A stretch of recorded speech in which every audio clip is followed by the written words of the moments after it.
Hey there, Taurus. Okay, so you're the second last sign on the of the weekly ahead, and we're using the Rider-Waite. Ooh, lovers. The Rider-Waite. That's also choices, guys. So don't get too freaked out. Rider-Waite, and we're doing this for the 21st through into next Thursday. I'll say this at the beginning of yours, rather than the end. By the time we get through next Wednesday, I will get the monthly for July up. Within the day to June following, I will have the week ahead for all signs. So one of the things you've got in your reading, which is really quite interesting, is the fact that you're going through change and transformation. Now, one thing that I just want you to be strong about is you're sensing and feeling. You're feeling sense intuitively, intelligently. You've got Jupiter in your house of your money and self. It's sitting in Gemini. Now that especially is if you are Taurus ascendant, but even so, it's still there. The other thing you've got going down is you have Uranus in Taurus for a few more years till 2026, and Pluto is backing up. It's going to Capricorn. So it's leaving the transition and changes that concurred and took place over this last year back and forth. Interesting time. I would say it's more assessment. You've got also 11th house. You've got Saturn in Pisces going retrograde, causing some emotional So there's a little of that.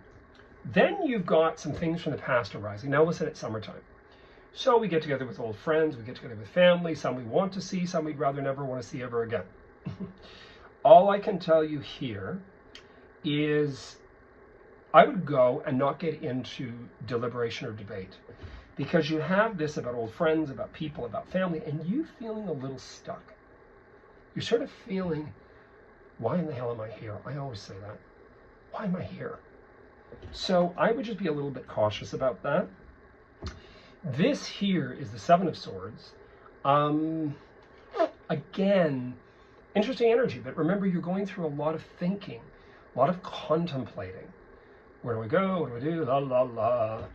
And then you still have this Libra, Aquarius, or Gemini dude. And that was in your reading with me last time, or the one before. And you're trying to figure out, okay, what is this for? What is this about? What does it mean? Where do we go from here? Is this right? Is it what I want? I would say you're not going to know until you really think it through. You're almost going to need to go through now through November. You always have to have Pluto leave Aquarius and go to Capricorn before you can really come to, this is now what I want. So you'll almost need now through that third week of November before you can say, this is exactly what I want. I know what I want, I know what I don't want. So I just want you to bear with me. Try to appease and take your time with things. Try not to freak out. Take your time. Anyway, you heard it here first. I've got one more to do. I'm going to do Gemini. And I am available for personal consultations. Leave your name with your number, or send me a text or an email, and I will get back to you as quickly as possible. All the information to pay is listed everywhere on Instagram, Facebook, or on YouTube. And I hope you have a great time. Please make sure you hit all the bell icon and the subscribe, just so that you're going to hear and know that I'm uploading, because next week's a whopper, right? New week, new moon. The new moon's coming. It'll be the week after in Cancer sign, but it'll be also the aspect of the month of July, which is also important to you guys, remember.